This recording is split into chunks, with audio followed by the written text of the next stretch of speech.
Hello, hello, ladies. Happy Thursday. I hope you are doing well.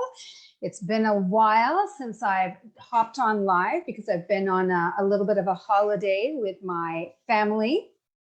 But I am on today to talk about my top 21 fat loss strategies as promised. And I'm just going to be quickly checking my phone to make sure that I am live and that I'm not talking in the wrong group, because it has been known to happen. And then we are going to get started. And the reason I decided to do this one, as I kind of mentioned in the group this week, I've booked a 5-week trip with my family to Costa Rica. And I haven't actually been in like a fat loss phase for a very long time. And my husband and I have just decided that we're going to tighten things up a little bit, because we're going to be spending most of our time in a bikini for myself, and for him board shorts. And so I have I'm going into a phase where I'm just dialing up my nutrition a little bit. And what I want to start by saying is that this is a concept that you're going to hear me talk a lot about, is this concept of dialing your nutrition up and dialing it down. And what I'm going to be talking about today is not a diet. It's not anything magical. It's not any one thing that you can do that's going to make you lose weight effortlessly, easily, and drop 30 pounds in 10 days or anything like that. There's no extremes here. But I do want to share what I plan on doing, because it will give you a really good sense of how I approach weight loss and fat loss and body recomposition. So we're going to dive into the 21 things that I'm going to be doing, that I also do with my clients. And so if my clients are listening and hoping for extra tips, they're going to be a little bit disappointed, but you can tune in anyways, because it'll give you a better understanding of what you're doing. But before we dive in, would love to know if you are joining me live or if you're catching the replay. So if you're live, just put a live in the comments and tell me where you're from so that I can say hello. And if you catch this on replay, still let me know where you are joining me from. That would be awesome. It helps me to get this little workshop out to more women, and we are going to get started here. So I'm going to try and share my screen so that you can see this. I've created a cheat sheet for today that I am happy to share with anyone that wants it. And I'm going to share this so that you can see it on my screen here. Okay, that should be working. Whoops, that's not what I want to do.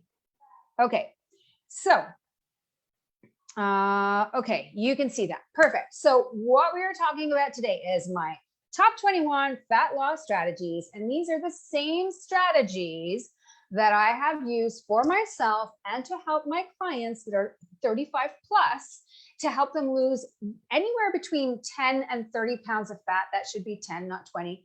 10 to 30 pounds of fat in 90 days without losing muscle mass. So that's sort of like, generally speaking, those are the results that I see in my clients in the first 90 days that they work with me by using these exact strategies. And like I said, nothing is drastic. And I'm going to explain to you sort of what the theory is, or what not the theory, but the thought process is. So what I want you to understand, and I kind of alluded to this at the beginning, is that there is no magic trick, right? There's no supplement that you can take that's going to get you to magically burn fat.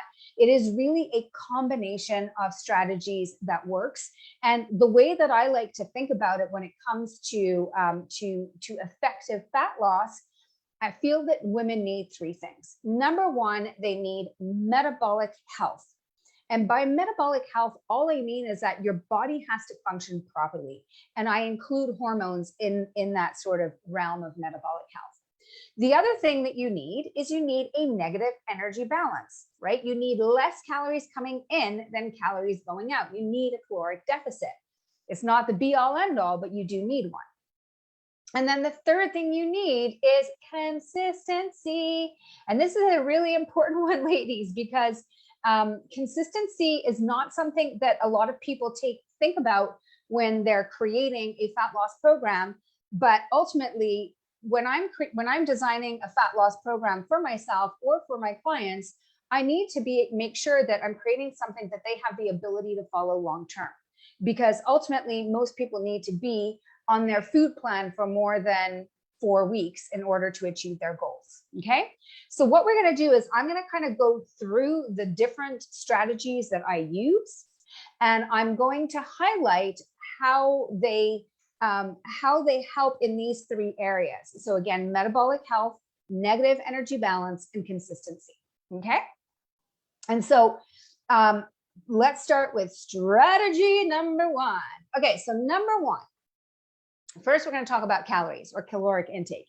First strategy is I like to use either a 10% caloric deficit if the woman is more interested in body recomposition.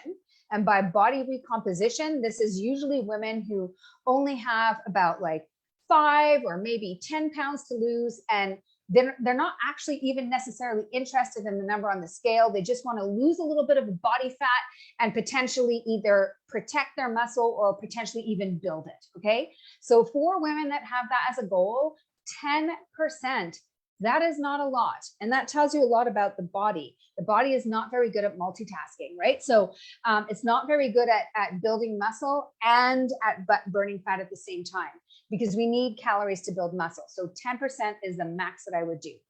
And then for women who have more of a fat loss goal or who have more weight to lose, then I might go to a 20% caloric deficit. And so basically what I'm looking at is I'm looking at their total daily expenditure of how many calories they burn in a day. And I can send you the calculator that I use. And from there, I figure out what is a 10% or a 20% deficit. Now, I don't like to go much lower than that for a couple of reasons. So again, why am I doing this? So NEB, negative energy balance, like I said, we need to be in a caloric deficit. MH, metabolic health. This is where, as you have heard me say before, over and over and over, the greater the deficit, the more impact you will have on your metabolic health, right? You're going to start seeing changes to your thyroid, to your sex hormones, to your hunger, your energy, your cravings. So I want to protect that, because if I mess with a woman's metabolism, they're really going to struggle to lose weight after the first like 4 to 6 weeks of the program. And then consistency. Right? The bigger the caloric deficit that you create, the harder that it's going to be to stay on track. So I much prefer a slow and steady weight loss. And my clients, we have our own private Facebook group. It's called the Slow and Steady Club. And that is sort of the theory there, is that I don't want to put them into, I could put them on a 1,200 calorie diet. I don't want to do that because they won't be able to stick to it. Okay. So 10 to 20%. So that is strategy number 1. Strategy number 2 is calorie cycling. This is a slightly more advanced strategy. I'm not going to lie to you.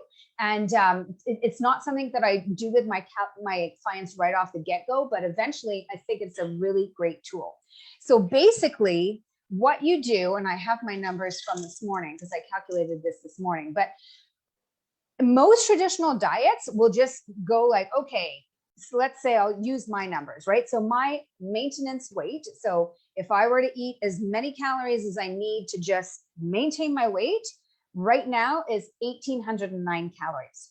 So if I create a 10% deficit, because my goal is body recomp, my lower or my caloric deficit goal is 1,628.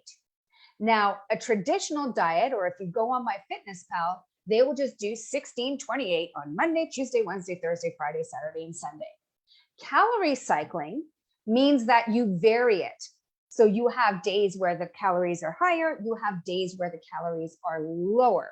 So what I'm going to do, and this is again what I do with my clients, my more advanced clients, is I cycle their calories. And so basically what I'm doing is I'm picking 3 days where I'm dropping my calories quite low. I'm actually going down to 1,176 calories, but only on 3 days of the week. And that is the key here. It's only 3 days. The other 3 days of the week, I'm eating at maintenance. So 1,800 calories. And on Saturdays, I'm eating in excess. I'm eating 2,442 calories. When I equal it all out, when I do an average, I'm at 1628 on average, which gets me into that 10% calorie deficit. And you could do this with a 20% deficit, a 30% deficit. It doesn't matter what you're doing. This is one way of doing it. There are so many different ways that you can cycle your calories. So why is this? Why do I love this? Let's talk about consistency. This way of doing it, in my opinion, is way more consistent. It's called intermittent caloric restriction.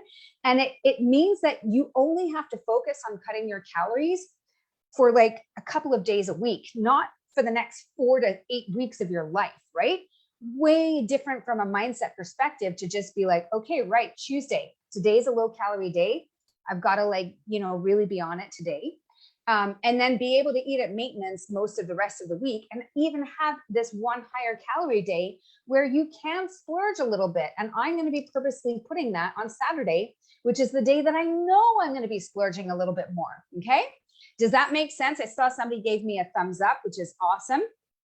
But this is that concept of calorie cycling. So again, instead of doing just always the same, we're strategically incorporating low calorie days, maintenance days, and high days. Way better consistency, still creating a negative energy balance and metabolic health. This is why this is so key. So if you've heard me talk about this before, and like I just said earlier, the moment you go into a deficit, your metabolism will adapt, but your metabolism adapts up and down. This is one of the best ways to hack your metabolism, because instead of having a consistent low calorie after low calorie after low calorie day where my body and my metabolism are going to be like, okay, this is like, we're on a diet, let's slow down the metabolism. I'm going to purposely incorporate maintenance days and high cal days, which is going to keep my metabolism guessing. It's not going to think that I'm ever going into starvation this way, even though at the end of the week, I've still created my caloric deficit. Okay. This is a super cool hack. Again, a little bit of a more advanced strategy, but it really, really works. Okay. Number 3 strategy is hormone sensitive intermittent fasting. So I'm adding this into caloric intake because I like to use intermittent fasting as a means of creating a caloric deficit. And so I find this just a lot easier for myself. I find that it's like if I don't open my eating window, I don't think about food as much. And it's just a lot easier because then for me personally, what I do is I just have 2 meals instead of 3. So I can it's just a lot easier than putting everything in MyFitnessPal, which I'm not a big fan of. So what I'm going to be doing, once again, this is my plan. You can steal it if you want to, but just to give you like a sense of how I do this, on my maintenance days and on my flex day, my Saturday, I'll be fasting about 12 to 14 hours a week.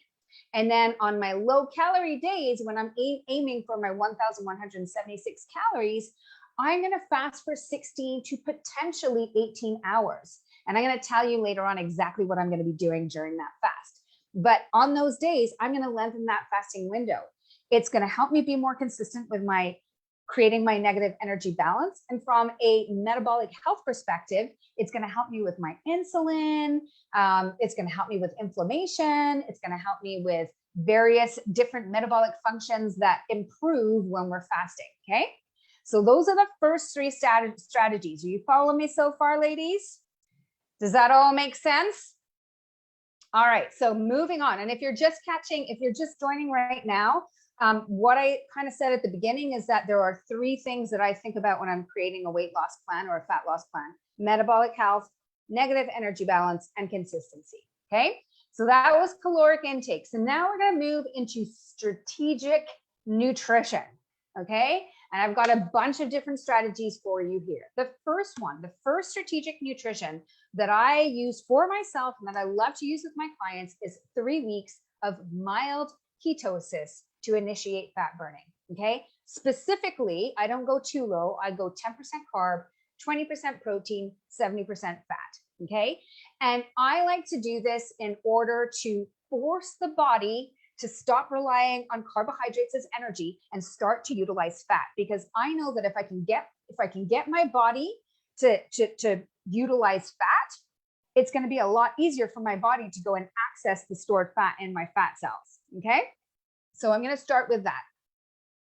I personally, I don't like to be in ketosis all year long.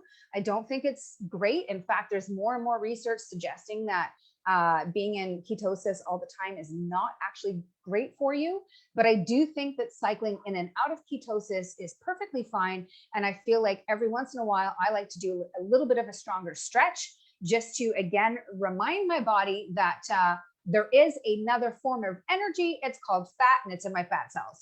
Okay. So I'm going to be doing 3 weeks of mild ketosis to kind of kickstart the whole program. From there, my macros are going to change a little bit. And I've given you some ranges here. So I'm going to be doing 20 to 30% of my calories from protein dense foods, meat. Basically, I'm going to be doing 10 to 20% of my calories from paleo carbs. So basically fruit and root vegetables. And I'm going to be doing 50 to 60% of my calories from anti-inflammatory fats. So this will not put me in ketosis. It's still low carb, but it's not necessarily ketosis. It could be if you're really metabolically flexible and active, but likely not. But because I have a body recomposition goal, which means that I'd like to burn a little bit of fat, but I also want to build some muscle, I have to make sure that there are some carbohydrates in my diet, because your muscles, they need insulin in order to trigger growth, right? It's part of like just the process of building muscle. So I don't want my insulin too low, but I also don't want it too high. And all of these three, so as you can see, I put next to it MH, NEB, and C. The reason I put all of those is because from a negative energy balance and a consistency, those three are really important, right? Like the protein, the fats, and getting in fiber from vegetables and paleo carbs. All of this is going to make me, it's going to reduce my appetite. It's going to reduce my cravings. It's going to help me feel satiated, all of which is going to help me be more consistent in creating that negative energy balance when I need to. And from a metabolic health perspective, this is a great way of regulating insulin, of building protein, of reducing inflammation, because they are anti-inflammatory fats. So again, it's very specific as to what I want to do here. Next up on my list is 2 to 3 liters of water a day. You got to do this if you are wanting to lose weight. Your body needs water to function properly. Your body needs water for your metabolism to function properly, for your hormones to function properly. Not to mention that it is also going to help with your consistency, because it's going to fill your belly. Okay. Next on my list is I'm going to be avoiding inflammatory foods, because inflammation makes it a lot harder for the body to get rid of any excess fat. So avoiding inflammatory foods. So my top 5: gluten, grains, dairy, sugar, vegetable oils. Those are my top 5, and of course, alcohol. But those are my top 5 foods that I'm going to avoid. I did not say eliminate, I said avoid.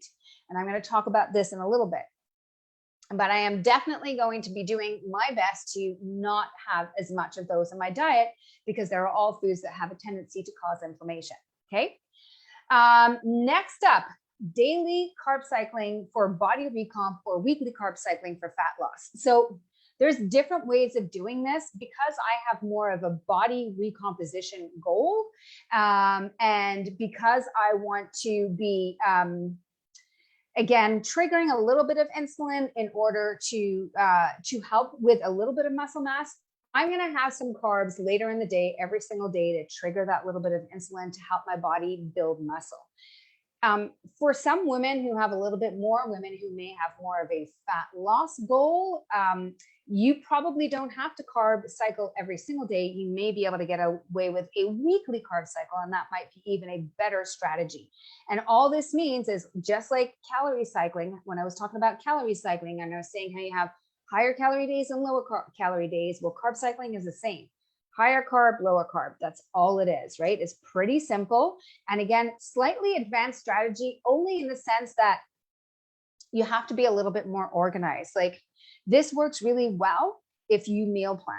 If you look ahead at your week and you decide what days you're going to eat your carbs on and you plan for it, this is actually pretty easy to do. It just requires a little bit of structure, which we're going to be talking about shortly as well. All right, my next strategy is that I am going to emphasize protein even on the days where I'm practicing intermittent fasting and I'm dropping my caloric intake. And I think this is a mistake that a lot of women do when they start going into intermittent fasting, is that they just like, and like MyFitnessPal wouldn't help you with this. So for example, if I'm doing a percentage, like a 10% or 20% protein, and I drop my calories down, I'm also dropping down protein. And that's not the way I like to do it.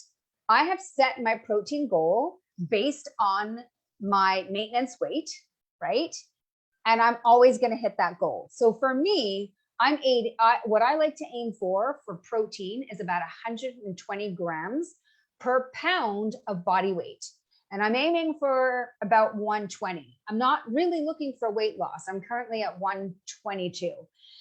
So I'm aiming for 120, but I'm going to aim for 120 on the days that I'm eating 2,400 calories, on the days that I'm eating 1,800 calories, and on the days that I'm going to be dropping just below 1,200 calories. I'm still going to be hitting 120 grams of protein. It's going to help with my consistency. It's going to help with my metabolic health. And it's going to help me to stay in that negative energy balance, because protein is going to fill me up. And if I'm only going to get to eat 1,176 calories, and I love to eat, you best be sure that it's going to come from protein. Okay. So I'm going to make sure I get my 120 grams of protein. I will get my carbs from vegetables, low carb vegetables, so I can eat lots and lots of food, and I will keep my fat intake low. So I use fat a lot as a lever, right? So fat, as you'll see on my bigger days, like especially on Saturday, I'm going to be eating lots of fat. And on my lower calorie days, I'm going to watch how much I intake. So I'm working less with percentages here, and I've got specific targets in my mind. Okay. So this, oh yeah, what did I do here? I kind of broke down, I broke down like what that might look like, right? So like I said earlier, I want to show you what that might look like. So in order for me to make sure that I get all my protein, that I watch my fat intake, and that I kind of keep a check on my carbs and make sure that I'm not going over on my calories, what my plan is again, I'm going to fast on these days for 16 to 18 hours. I'm going to break my fast with a big ass salad. That's what BAS stands for, big ass salad. So lots and lots of low carb vegetables, plenty of protein, and a little bit of dressing, but not too much, because I've got to keep my fat intake low if I want to hit my calories, because I'm getting so many of my calories from protein on those days. In the middle of the afternoon, when I am hungry, I'm going to have a naked shake, and a naked shake is protein powder and water. It sounds boring. It is boring. It's a means to an end.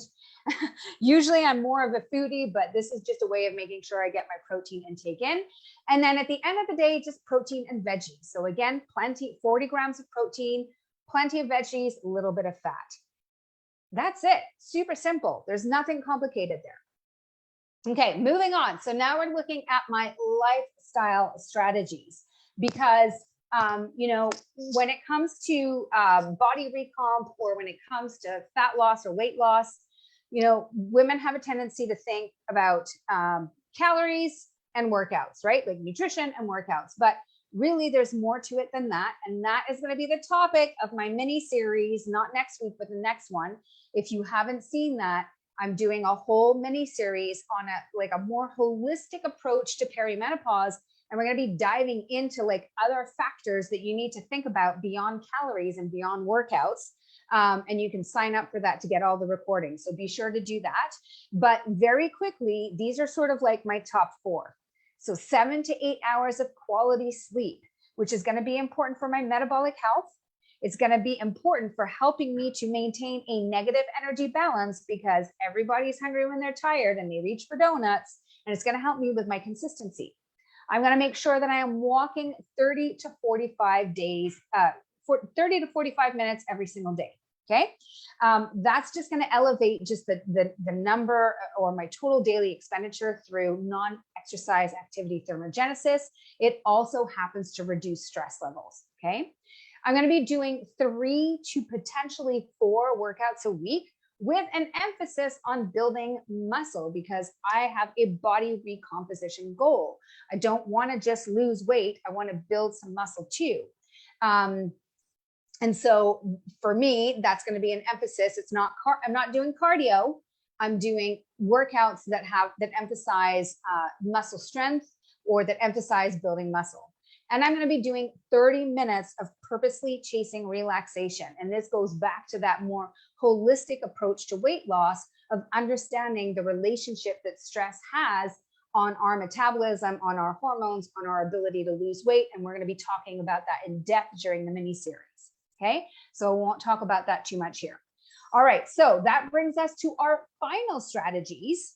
And you might be surprised here because I'm going to dive into mindset. And again, like I said at the very beginning, this is not about like a magic pill or a magic formula. It's really to help you understand all of the different things that I'm thinking about when I'm creating a fat loss strategy for myself or for my clients. And mindset is going to be key to consistency.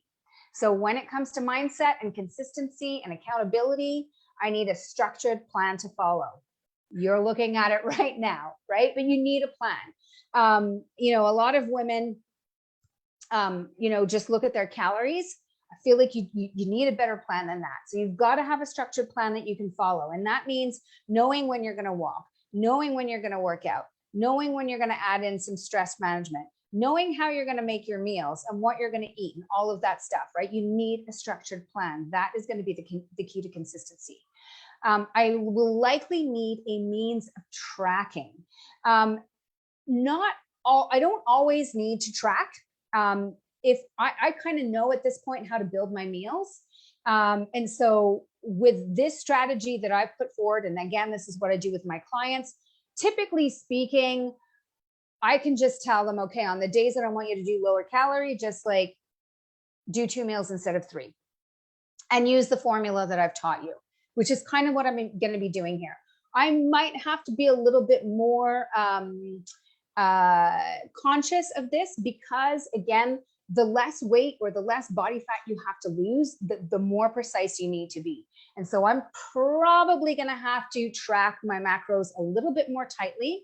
The way that I do it is I use a visual portion tracker, which I can pull up. We'll see how much time we have left and how long I've been talking. But the way I do it is instead of like putting everything in MyFitnessPal, I'm like, okay, there's a palm of protein, there's a palm of protein, there's a fist of veggies, there's a thumb of fat, and I can kind of figure out my macros that way. Next strategy is meal planning. You can't wing it. You cannot wing it. You can probably wing it for a couple of days, but if you're going to be busy and stressed and overwhelmed and you do not have a meal plan, your consistency is going to go down. That's when you're going to be like, you know what, screw it, I'm going to just make a frozen pizza. You've got to have a meal plan. You also need to make time for meal prep, especially if you are busy. What I like to do, what I teach my clients is to set aside some time on the weekend, 1 or ideally 2 hours. Give yourself a head start on the week ahead because that is going to be the key to consistency.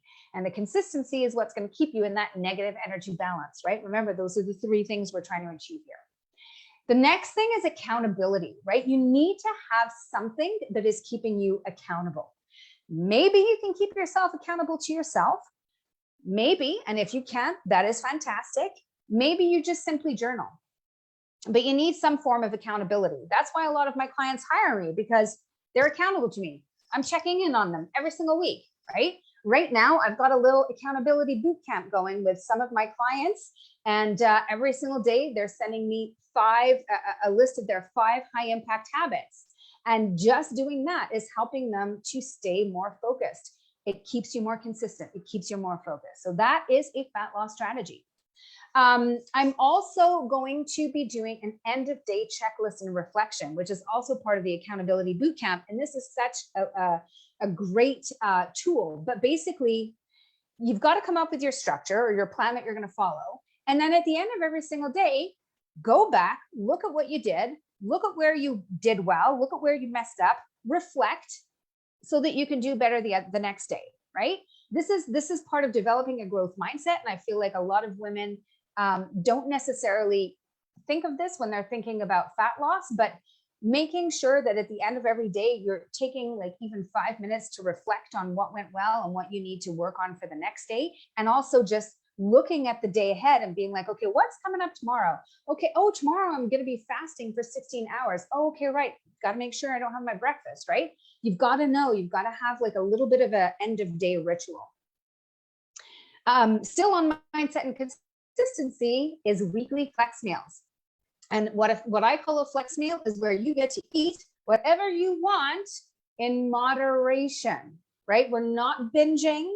We're not eating to the point where we have to unbutton our pants. We are really just eating in moderation. But this is where I might bring in those inflammatory foods that I'm trying to avoid, like some wine and gluten and dairy and whatever else I feel like, you know, some of my daughter's goldfish or whatever it may be. I'm going to do that on Saturdays. That's my kind of flex. I call it a flex meal. I don't do a full flex day. But that is going to help with my consistency because it's going to fill my willpower bucket and it will not leave me feeling deprived. It's really important to incorporate some of your favorite foods as part of your fat loss strategy, because remember, the third element is being able to be consistent for a long period of time as opposed to just 2 to 3 weeks. And then the final thing when it comes to mindset is I'm giving myself permission to aim for about 90% consistency, because I know that when women aim for perfection and they have that all or nothing mindset, they'll go all out and they'll do really well until they have one slip up. And then it's like, I'm a failure. I didn't do this right. I can't do this anymore. And then it's suddenly they're on a diet or off a diet as opposed to doing the best they can. So that is my 21 top fat loss strategies. And that may not have been exactly what you were expecting. But again, you know, when it comes to fat loss, I wanted to give you guys a sense of what I do, that there's no magic. You know, there certainly is some strategic nutrition.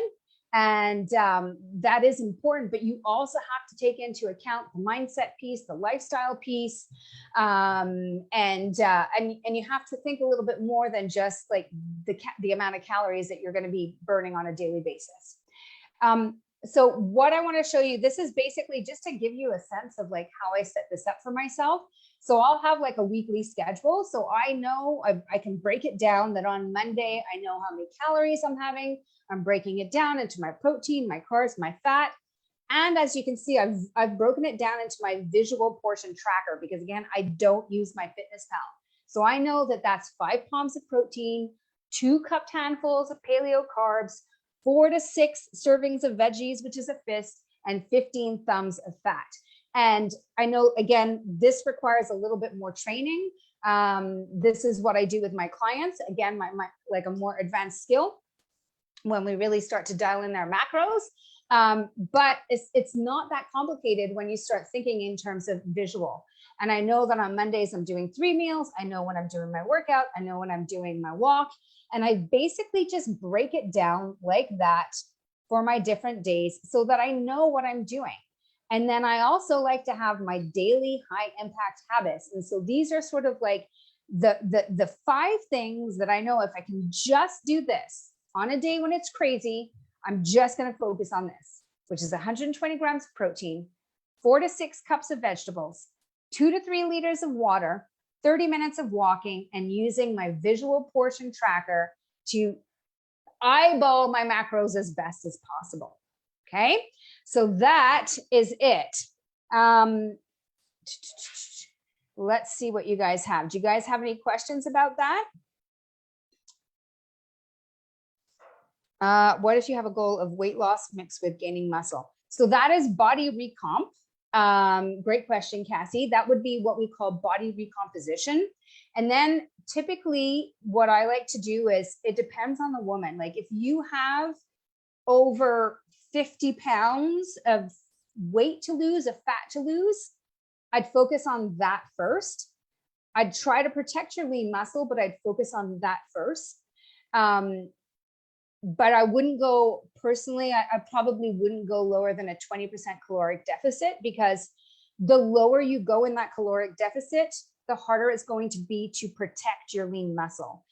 The lower the calories, the more anabolic you are, like your body's breaking down, but it doesn't just break down fat, it breaks down muscle, which is why, like, if you know that you have to build a lot of muscle, 10% is probably the max that I would even go with your caloric deficit.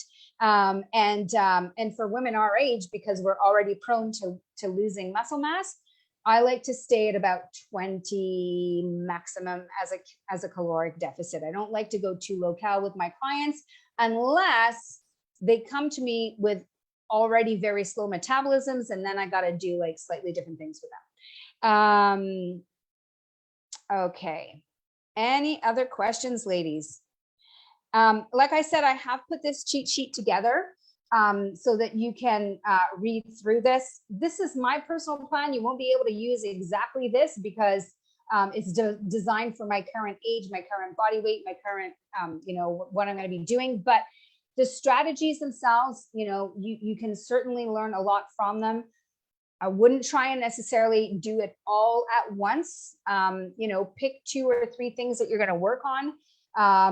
Some good things to start working on is just getting your macros dialed in, right? Like working at about a 10% caloric deficit or 20% caloric deficit and nailing your macros. That would be the place to start. From there, some of them are, and getting in your water. And then from there, you can start adding in some of the different strategies as well. But essentially, that is what I am planning to do over the next 2 months-ish. And this is what I do with my clients as well inside the program, is basically we're doing all of these different strategies. And it's just incorporated in different ways inside the program. If you have any questions about this, let me know. And not next week, but the following week, once again, I am doing that mini series on just like a more holistic approach to menopause, perimenopause, weight loss, energy, everything. I'm going to be talking a little bit more about like some of the different elements that we have to think about. Specifically, I'm going to be talking about stress, sleep, gut health. And we're also going to talk about blood work, and I'm going to dive into like just some of the blood work that you can get done to start to assess what might be holding you back. So there we go. I hope that was helpful. Thank you for tuning in, and enjoy the rest of your wonderful day. And I'm not sure what the topic is next week. If you have a topic that you'd like me to talk about, put it in the comments, because I haven't planned anything yet. So it could be anything. Let me know what you want to talk about, and I will organize that for you. Have a wonderful day, and I will talk to you soon. Bye, ladies.